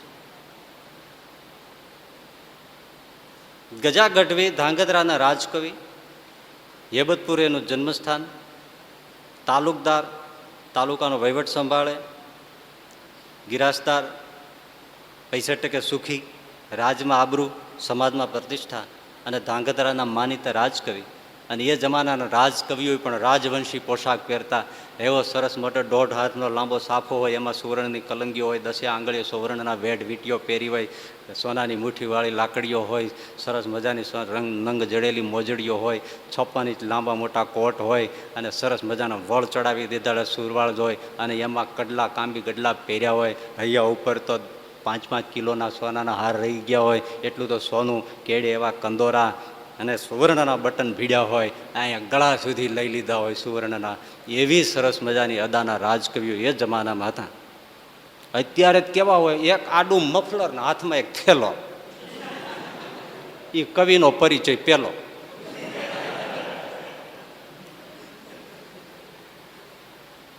પેલાના રાજકવિઓ રાજવંશી એ ગજા ગઢવી અજા પટેલની સાથે કે ચાલો મેથાણ આવ્યા છે સહજાનંદ સામે, ચાલો આપણે જ જોવા આવીએ. જોવા રાજકવિ છે, જોઈએ. અને ઘણીવાર રાજકવિઓ એમ આવે કે એકાદ કવિ સંભળાવી દઈએ તો આપણને મોજ પણ મળે અને પોતાની કવિતાનું એક દર્શન કરાવવાની પણ મેં ઈચ્છા હોય. પણ મેમકામાં આવે ત્યારે કીધું કે સહજાનંદ સ્વામી તો નદીએ સ્નાન કરવા ગયા છે એના સંતો ભક્તો સાથે, હાલો ત્યાં જાય. ભક્તને તો ઉતાવળ હોય એટલે અજા પટેલ ત્યાં નદીએ જાય. મારા તો ત્યાં સભા કરીને બેસી જાય તો અહીંયા ક્યારે આવે ઉતારે એવું નક્કી નહીં. પણ એ ગયા ને એ જ વખતે મારા સ્નાન કરીને નદીમાંથી પાછા વળે અને એ જ વખતે ગજા ગઢવી અને આ અજા પટેલ એ નદીને કિનારે પહોંચ્યા અને આમ સહજાનંદ સામે ચાલ્યા આવે. ગજા ગઢવી કવિ છે, રાજકવિ છે, પિંગળ શાસ્ત્રોનો અભ્યાસી છે. બસ આવતા જોયા ને ઊભા રહી ગયા. અજા પટેલ કે શું કવિરાજ જોવો છે? તો કે આ ચાલ માણસની નથી. ભૂમંડો ઉપર કોઈ માણસ આવું ચાલી ન શકે. તમે ભલે જે કહેતા હો પણ હું કહું છું કે આ ભગવાન છે. આ ભગવાન સિવાય કોઈની આ ચાલ ન હોય. આટલી સુંદર ચાલ. અજા પટેલ કે કવિરાજ આવતા વેત વિંધાયા? તો કે વિંધાવું નથી પણ એની ચાલ વિંધી નાખે છે. જેમ જેમ સહજાનંદ સ્વામી નજીક આવ્યા ને ગજા ગઢવી સાષ્ટાંગ દંડવત કરીને પગમાં પડી ગયા, પગ પકડી લીધા. પ્રભુ પ્રભુ કાંઈએ પૂછવું નથી, મને તમારા સંત મંડળની દીક્ષા આપો, મારે આપની સેવામાં રહી જવું છે. મહારાજે દીક્ષા આપીને નામ પાડ્યું પૂર્ણાનંદ સ્વામી. આમ સાધુ થાય, મગજની લાડવા દેખાડે ન થાય. આમ સહજાનંદ સ્વામી પાસે હા ઘણી વિભૂતિઓ પાસે સાધુ થયા છે પણ ઉપદેશથી થયા છે. ઉપદેશ જ્ઞાન જોયું છે પણ આમ ચાલ જોઈને દાંત જોઈને એવા તો એક ઇતિહાસમાં મારા અવલોકન પ્રમાણે સહજાનંદ સ્વામી એક છે કે જેના અંગ દર્શન કરીને ભેખ પહેરી લીધા હોય. ભૂપતિ ભયે ભેખ ધારી, આ બધા રાજા મહારાજાઓ જેવા છે. ભેખ પહેરી ઉપદેશ સાંભળે ને પછી આ થઈ જાય વૈરાગ્ય તો સમજ્યા, તો કોઈ ચર્ચા જ નહીં. આ ચાલ મનુષ્યની ન હોય, બસ આ ભગવાન સિવાય આવું કોઈ ચાલી ન શકે. બધું અંચળો ઉતારી નાખ. ધાંગધ્રાના મહારાજા તો રાહ જોતા રહી ગયા.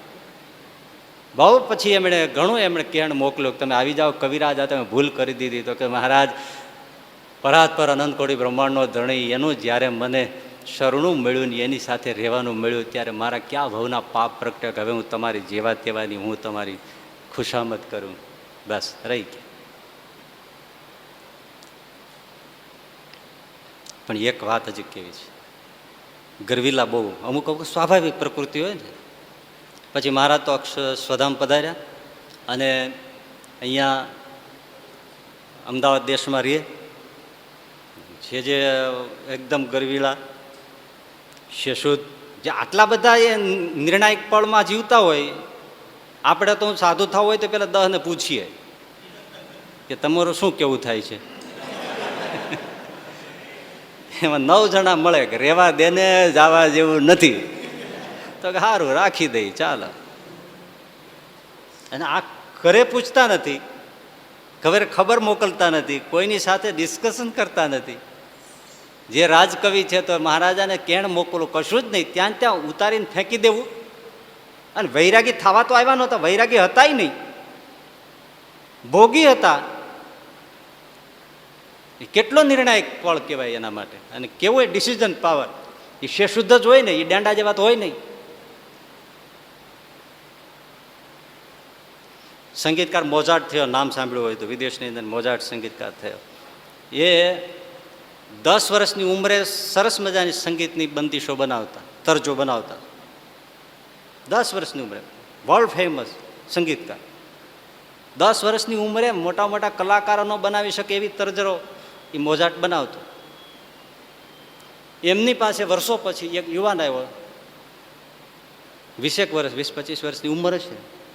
એમણે મોઝાર્ટને કીધું કે મારે નવી નવી તરજો પેશ કરી અને મૂકવી છે, તો સંગીત તો મારા માટે એક આરાધ્ય વસ્તુ છે, તો આપનું શું કહેવું, વાત જાણજો, બહુ માર્મિક. તો મારે તરજ બનાવીને મૂકવી છે, લોકપ્રિય થાય તેવી, તો તમારું શું કહેવું છે? એટલે મોઝાર્ટ કે એના માટે હજી તમારી ઉંમર નાની પડે, 20-25 વર્ષનો. મોઝાર્ટ કે તમારી ઉંમર નાની પડે. એટલે પેલા વળતો ઘા કર્યો કે તમે તો 10 વર્ષની ઉંમરે તરજો બનાવતા હતા અને મને તમે કહો છો કે તારી ઉંમર 25 વર્ષે નાની પડે. તો હા, એટલા માટે નાની પડે, હું તારી જેમ કોઈને પૂછવા નહોતો ગયો. ફૂટી ગઈ હતી, સહજ ફૂટી હતી. જેની પાસે પ્રતિભા હોય પૂછવા જાય. સૂરજ ઉગે પછી બધા એની પાસે પ્રમાણપત્ર લેવા જાય કે મને તમે વંદન કરજો, મને તમે સન્માન આપજો, પૂછવા જાય. ગુલાબનું ફૂલ ખીલે એટલે શું બધા ભમરાઓને ઇન્વિટેશન કાર્ડ મોકલે કે હવે આવજો, હું ખીલી ગયું છે. પ્રતિભા છે અંદર, એની ફ્રેગ્રન્સ છે જ એની પ્રતિભા છે. મોઝાર્ટ કે હું 10 વર્ષનો આ બનાવતો પણ હું કોઈને પૂછવા નહોતો ગયો. તમે પૂછો છો મતલબ કે તમારી પાસે નથી. એમાં તો શેષુદ પૂર્ણાનંદ સ્વામી આવી રીતે સાધુ થઈ ગયા, સહજાનંદ સ્વામી સ્વધામ પધારી ગયા. એમાં ધોળકાનું મંદિર બંધાય, એમાં થોડુંક કોઈ કંઈક નહીં મેળ પડ્યો અને મનમાં લાગી ગયું કે શું હાવ રેંજી ફેંજી છે કેમ ધૂળની જેમ નાખી દે આપણને, અને આપણે જે કહીએ એને શું બે કોડુની ગણે. હવે જે ગણો તે પણ ભગવા ઉતારી નાખ્યા. આટલી ઉંમરે ઘરે વ્યા ગયા. પૂર્ણાનંદ કાવ્ય છે છપાયેલું, એટલા તો કવિ તો સહજાનંદ સ્વામીની સામે બેસીને ગાયા છે. પૂર્ણાનંદ સ્વામી ગાય એટલે મોરલાઓ સામે આમ કેકારો કરવા માંડે એવા. પણ એક વાત તમને એ કહું કે સહજાનંદ સ્વામીએ વિપરીત અને એકબીજાથી પ્રતિકૂળ પ્રકૃતિના પણ સંતો ભક્તોને બધાને એક ફૂલની માળામાં ગૂંથી રાખ્યા હતા, કોઈ જઈ શકતો નહોતો. આ માણસ સાચવા ને એ બહુ મોટી મૂડી છે. માણસ સાચવા, વિપરીત પ્રકૃતિવાળા નહીં સાચવા. આવાય પણ એમની પાસે હતા. અને એ આવાય પાછા શેષુદ એ પાછા ત્યાં માથું મૂકે. બ્રહ્માનંદ સ્વામી જેવી પ્રતિભા, સહજાનંદ સ્વામી પાસે એનું શરીર કેવું, કેવા રજવાડી, મહારાજની આગળ ગાય. નિત્યાનંદ સ્વામી ગાય, સાવ હાથ જોડીને બેસે, આંસુ સારે. આટલું કોઈ મૂલ્યાંકન કરે ને તો સહજાનંદ સ્વામીની પ્રતિભા એને સમજાય કે આ કોણ છે. ઘરે બી આવી ગયા. વિચાર કરો. પણ તોય સફેદ ધોતી, સફેદ અંગરખું, સફેદ પાઘડી, સાધુને જેવા ધર્મ પાળે, સાધુની જેવા. અને આટલું થયું છે તો તમે વિચાર કરો, સહજાનંદ સ્વામી એના હૈયામાંથી નીકળ્યો નથી. આપણે તો સાધુ થઈ જાય પછી પૂજા પૂજા વહી જાય એવું બને. અઠંગ ભક્તિ. હવે અહીંયા આવ્યા પછી થોડો હવે રહેવું છે તો ગિરાસની થોડી બધી હોય તો પોતાની ભાઈઓની, પણ એ તો બધા મિલકત વેચી લીધી. પછી કોણ આને આપે? કારણ કે ક્યાં પૂછવા આવ્યો તો તું? ભાઈ તો આખરે ભાઈ છે, પિતરાયો તો પિતરાયો જ છે. કંઈ આપ્યું નહીં એટલે આ કે પણ હું તો હકદાર છું ને. તો હવે શેનો હકદાર? એટલે પછી એમણે થોડો અધિકારની રૂએ ત્યાં સરકારી ખાતામાં કેસ દાખલ કર્યો કે મને કાંઈક તો મળવું જ જોઈએ, હું ક્યાં જાઉં? એટલે જે કંઈ કેસ ચલાવતો હતો, હવે આમની પાસે એક રજવાડાએ પછી ધાંગધ્રા દરબાર આપ્યો કે ગમે તેને, પણ એને પવનવેગી ઘોડો, નામ જ પવનવેગી હતું, પવનવેગી ઘોડો ગજા ગઢવી. પાછું મૂળ નામ આવી ગયું ગજા ગઢવી. એ ઘોડાની જ તારીફો થાય. અમુક વસ્તુ છે ને અમુક લોકોને જ મળે. આ નારાયણ સ્વામીને તમે ભજન સાંભળો છો ને, એની પાસે જે હાર્મોનિયમ હતું હજી સુધી મેં એવું હાર્મોનિયમ કોઈની પાસે જોયું નથી. ક્યાંથી આવ્યું, કેટલાય મરી ગયા એવું બનાવવા, એ નહીં બને જ નહીં. અને જેણે બનાવ્યું છે એ રમતું રમતું એની પાસે આવ્યું. અને એ નારાયણ સ્વામી એના ઉપર હાથ મૂક્યો, નારાયણ સ્વામી દીવાનો થઈ ગયો. એ જલારામ ભજન મંડળ હતું મુલુંડનું, એ મુંબઈ વાળાને કહી દીધું કે હાર્મોનિયમ મને આપી દો, લઈ જાઓ બાપુ. આખી જિંદગી એના ઉપર ગાયું. એને હાથ મૂકે ત્યાં તમે એના જેવો નીકળે નહીં સ્વર. આપણને એમ થાય કે આના માટે જ ભગવાને બનાવ્યું છે. માણકી સહજાનંદ સ્વામી માટે જ આવે. એમ પવન વેગી ઘોડા ઉપર ગજા ગઢવી બેઠા હોય, છોગલિયા ફરકતા હોય, કવિરાજ જાતા હોય તો જોઈ રહ્યા લોકો. એટલે જે અધિકારી કેસ ચલાવતો ને એમણે કીધું કે કવિરાજ તો હા પવન વેગી ઘોડો ભેટમાં આપો તો કામ થાય. અને હવે આ તો તીખે આગ જેવા ઘોડો તને એક ને બે જેવું બોલે. આમ તો પ્રતિભાવાળા હોય ને પછી શું છે એને બટર પેપર ના હોય એની પાસે, સમજાય ને વાતમાં? બટર પેપર ન હોય એટલે સીધું કર્યું, હું તને ઘોડો દઉં. તો કે કેમ? તો કે તમે આના ઉપર બેસીને તમે શિકાર કરો, હરણ મારો, તમે જાત જાતના પંખી પશુઓ મારો, એનું પાપ મને લાગે, તમારી જેવા પાપીઓને હું દઉં. હવે જેની પાસે કેસ જીતવો છે એને આવું સંભળાવ્યું રોકડે રોકડું. ઓલો કે લઈ લેજે તો ખાઈ લેજે ગરાજ, માર્યું ઊંધું, કેસ હારી ગયા. એને કીધું ભલે હારી ગયો. એ ઘોડા ઉપર ચડીને આવ્યા સીધા રાજકોટ, બ્રિટિશનું થાણું ત્યાં. ત્યાં કેસ દાખલ કર્યો. અંગ્રેજ સરકારને રાવ કરી કે મારો ગિરાજ દબાવી દે છે, હું હકદાર છું.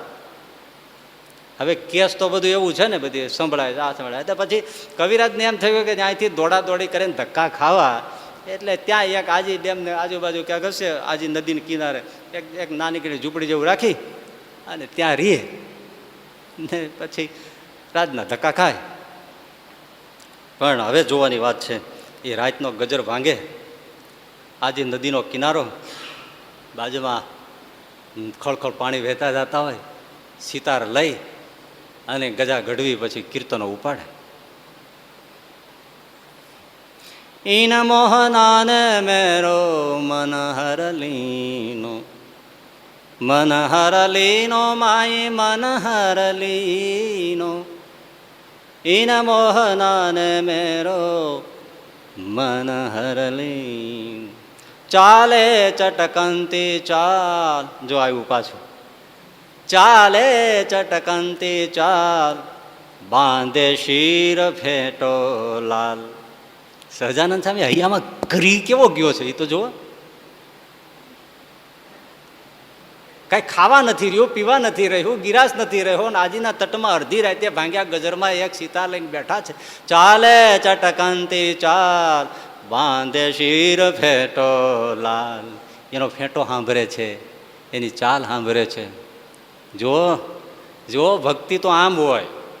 ચાલે ચટકંતી ચાલ, બાંધે શીર ફેટો લાલ. કેસર કો ટીકો નીકો, ભાલ બીચ કીનો માઈન, મોહના ને મેરો મન હર લીનો, મન હર લીનો માઈ મન હર લીનો, ઈન મોહના ને મેરો મન હર લીનો. એક પછી એક કીર્તનો લલકારતા હોય. એ આજીનો ખુલ્લો પાઠ, ખળખળ વેરડા વર્ણા આવ નીતરતો હોય, અને એ ચારણ કવિ, અને પાછું વિરહી અને દુઃખી. આજે કોઈ નથી. મારો સહજાનંદ હોય તો ત્યાં જઈને એમને એના પગ પકડીને એને કહું કે તારો થઈને આમ, આજે એ મને હોકારો દેતો નથી, આજ મને કોઈ નહીં, અને હું આ એક તો દુઃખ, બીજી બાજુ વિરાહ, બીજી બાજુ ચારણ, બીજી બાજુ રાત ઢળી, ત્રીજી બાજુ આમ આજી એને તુકારા કરતી હોય, ગાયજે કવિરાજ ગાયજે. અને એ જામતા હોય, પ્રકૃતિ સાંભળતી હોય. એ પડઘાઓ આંદોલિત થતા થતા દૂર દૂર રાજમાતાનો મહેલ, ત્યાં પડઘા પડે. જેમ જેમ રાત જામે આખી રાત ગાય. રાજમાતાએ ત્રીજે દિવસે અડધી રાતે કબા ગાંધી આપણા મહાત્મા ગાંધીના બાપુજી એમના દિવાન રાજમાતાએ કેણ મોકલ્યું, બગી મોકલી, તમે જલ્દી આવો ને. કબા ગાંધી રાતે અડધી રાતે ઉઠીને આવ્યા. શું છે માં? તો કે આ ગાય છે ને એને ગાતા ગાતા સ્વરના તમે પગલા પકડો ને કોણ ગાય છે ને એને આપણા રાજમાં તેડી આવો. તો કે માં પહેલાં તો એક રાત તો તપાસ કરતા થશે, બીજે દિવસે હું તમને વાવડ આપું. માનો ને માનો, આ જે કોઈ ગાય છે એ મારા તમારા કેણથી આવશે હું માનતો ને. એ કબા ગાંધી હોશિયાર કેવા. આમ જે પ્રકૃતિની હારે ગાતો હોય એ હું માં એમ માનું છું કે હું એને કહું હાલ્યું આવે, એ વેચાણ ન હોય. મારે આરજુ કરવી પડશે, ભલે રાજનો દીવાનો. એટલે તમે આજને આજ એમ કહેતા તમે એને લઈ આવો તો એમ આવશે નહીં. હોનાની હાંકડે બાંધશો તો એમ નહીં આવે. મારે નુસ્ખા કરવા પડશે. નહીંતર આમ એ ગાતો હોય કોઈ દિવસ વગર કહેણે રાજ દરબારમાં આવીને બેઠો હોય. ઘણા નથી સામે આવીને પડતા મારે કાર્યક્રમ કરવો છે. કબા ગાંધી ગયા, ગોતતા ગોતતા ગોતતા જોયું, આબ ચંદ્રવો નીતરે, આંખમાંથી આંસુઓ, કંઠનો કળા, ભક્તિ નીતરે, વાતાવરણ જામી ગયેલું. કબા ગાંધી કે આને હલાવવો કેમ? નહીં ના કાંઈ શ્રાપ દઈ દે તો તર થઈ ગયો છે આદમી. પણ જેવું પદ વિરામ થયા, આમ વિશ્રાંતિ દેખાણી, ધીમેથી આંખ ખોલી, તે સામે કબા ગાંધી બેઠા છે. વિનયથી પ્રાર્થના કરી, આપ કોણ છો, શું છો, ક્યાંથી આવો છો? એટલે એમણે ટૂંકમાં પરિચય આપ્યો. અરે દીવાન છે ને, રાજના પેચીદા પ્રશ્નોના જાણકાર હોય. અને આમણે કીધું હું આવી રીતે આવ્યો છું, એટલે એને બીડું ઝડપી લીધું કે તમારે રાજમાં કેસ ચાલે છે ને તમારે એમાં મદદરૂપ થાય એવી વ્યક્તિ તમને મળે તો કે એ કોણ? રાજમાતા છે, તમે એને થોડાક આવો ત્યાં, અને એ વૈષ્ણવ છે તો એને કીર્તન ભક્તિ સંભળાવો, તમારું કામ થાય, સિફારિશ થઈ જાય, ભલામણ થઈ જાય તો કામ થઈ જાય. ગજા ગઢવી કે એમ તમે માનશો નહીં કે હું એમ બે કાવડિયા માટે કોઈની પાસે આવું. લ્યો, કબા ગાંધી તો ધ્રાસકો ખાઈ ગયા કે આટલો બધો જે માણસ મુશ્કેલીમાં છે અને રાજનું કામ પતાવે એવી મજેદાર વ્યક્તિ બતાવું છું, તો એક ને બે જેવું સંભળાવી દીધું કે એમ હું કાંઈ સીધે પગલે આવું એ વાતમાં માલ નહીં. તમે માનશો નહીં કે હું ગ્રહસ્થ થઈ ગયો છું એટલે હું મારા ધર્મ ચૂકી ગયો છું. મારા એક બે નિયમ છે. એક, હું ઠાકોરજી સિવાય કોઈને મારું સંગીત સંભળાવતો નથી, રાજમાતા હોય કે રાજમાતાનું ફાડ્યું હોય. લે, આટલું બધું ચોખ્ખું બોલવાની શું જરૂર હોય? પણ એ તડને ફટ જ કરે. હું ઠાકોરજી સિવાય કોઈને સંગીત સંભળાવતો નથી, પછી રાજમાતા હોય કે રાજમાતાનું ફાડ્યું હોય. અને ફાડ્યું એટલે એનો ધણી. તમને સમજાણું નહીં? હા, તમારું અડધું ફાડું ઘેરે છે અને એનું અડધું ફાડું તમે અહીં છો. અર્ધાંગના કહેવાય ને, એટલે હા બચાવો, એટલે કે એનું અડધું ફાડ્યું કેમ ન હોય? એટલે એનો ધણી હોય તો શું, એમ સીધું ન કીધું. હું ન આવું, હું ભગવાનની આગળ જ ગાઉં છું. અને બીજું, હું કોઈ સ્ત્રીઓના મોઢા એમ નથી જોતો. લે, તો પછી એને સંભળાવવાની તો વાત જ ક્યાં છે? એટલે તમે કબા ગાંધી રાજી ખુશીથી પધારો, મને મારી ભક્તિ કરવા. હવે કબા ગાંધીને રાજનો રોટલો ત્યાં જઈને એમ કહી દેવાનું નથી આવતા, એવું જ નથી ને. એક છોકરો એટલે બેઠા હતા, એને આઈસ્ક્રીમ ખાવાની ઈચ્છા થઈ, એટલે એક છોકરો રખડતો હતો, એને કીધું લે બેટા 2 આઈસ્ક્રીમ લઈ આવ, એક આઈસ્ક્રીમ તારા માટે કપ, એક મારા માટે. એટલે ઊભું થવું પડે ને, સામાન વયો જાય એટલે કોઈક ઉઠાવી ન જાય, એટલે રખડતો હતી. છોકરાને કીધું કે એને આઈસ્ક્રીમ તો છોકરાને ભાવે, એટલે કે જા બેટા 2 આઈસ્ક્રીમ લે, એક તારા માટે એક મારા માટે, લેતો હોય, હાલે 10 રૂપિયા જા. છોકરો આવ્યો હતો, આઈસ્ક્રીમ ખાતો ખાતો આવ્યો, અને ઓલા અંકલના હાથમાં 5 રૂપિયા પાછા આપ્યા. એટલે કેમ આમ કર્યું? તો કે ત્યાં એક જ કપ છેલ્લો હતો, મેં મારો લઈ લીધો, તમારો પાછો.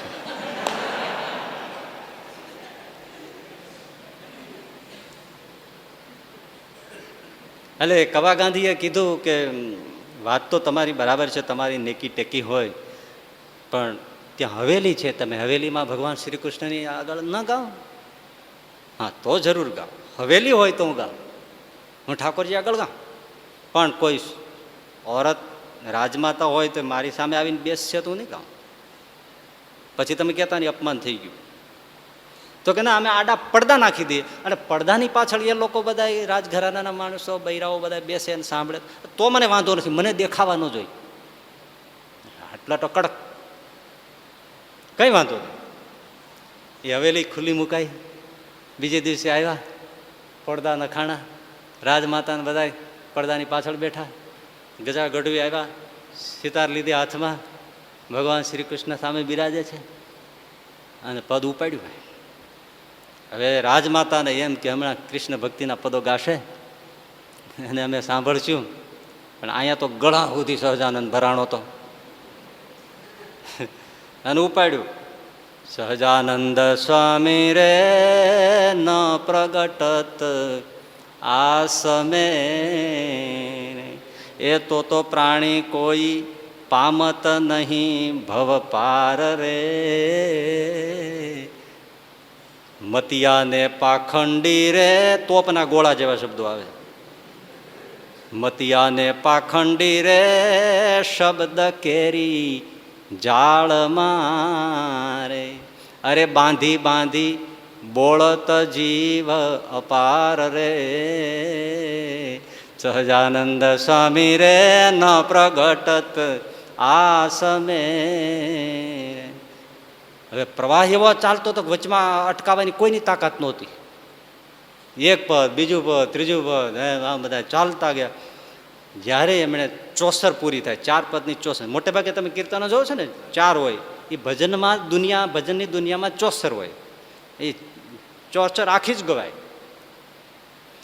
એ 4 પદની 64 પૂરી થઈ અને વિરામ થયા, ત્યારે રાજમાતા પછી એની નિષ્ઠા છે ને, એને દાદ દેવી પડે આપણે.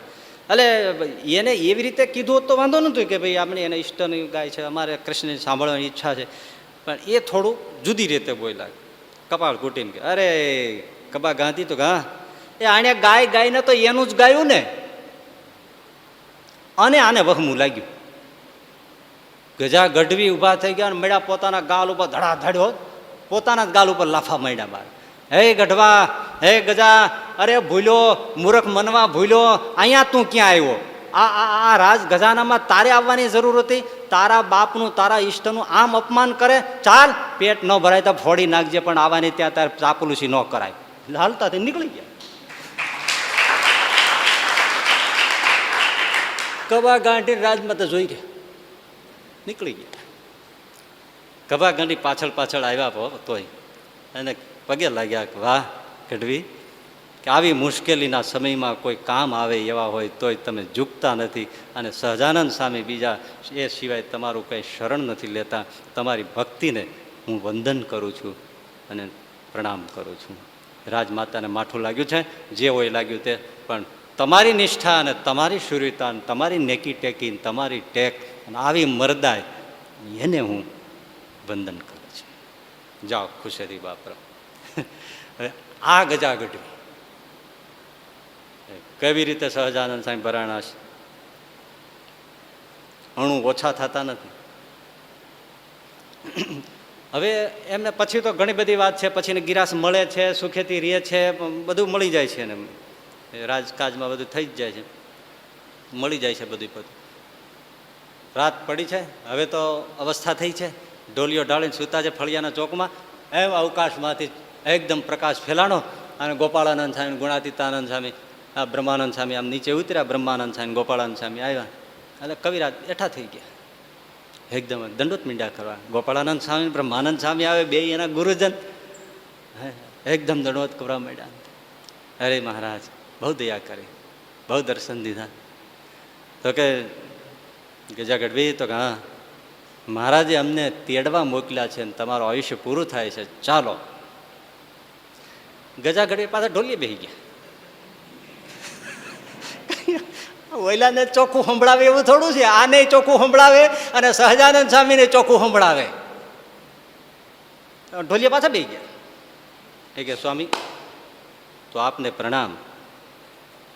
ભર સભાની અંદર સહજાનંદ સ્વામીએ મને એમ કીધું હતું કે ગરવીલો છે, તો એને કહેજો કે હજી એણે એનો સ્વભાવ બદલ્યો નથી.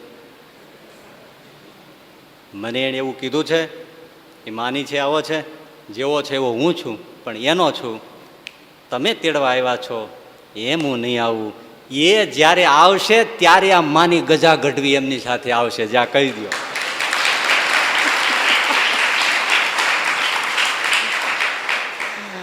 અને ગોપાળાનંદ સ્વામી, બ્રહ્માનંદ સ્વામી અદૃશ્ય થયા. થોડીક પળો વીતી, ગજા ગઢવી મરદાનગી ખુમારીથી ભજન સ્મરણ કરતા કરતા બેઠા છે. એમાં ફરીથી વીજળીનો કડાકા જેવો અવાજ થયો, પ્રકાશ થયો અને સહજાનંદ સ્વામી, ગોપાળાનંદ સ્વામી અને બ્રહ્માનંદ સ્વામી ઉતર્યા. આવો ગજા ગઢવી, આવો.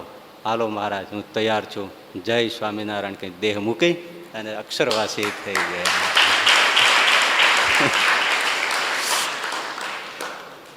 ઈન મોહનાને મેરો મનહર લીનો.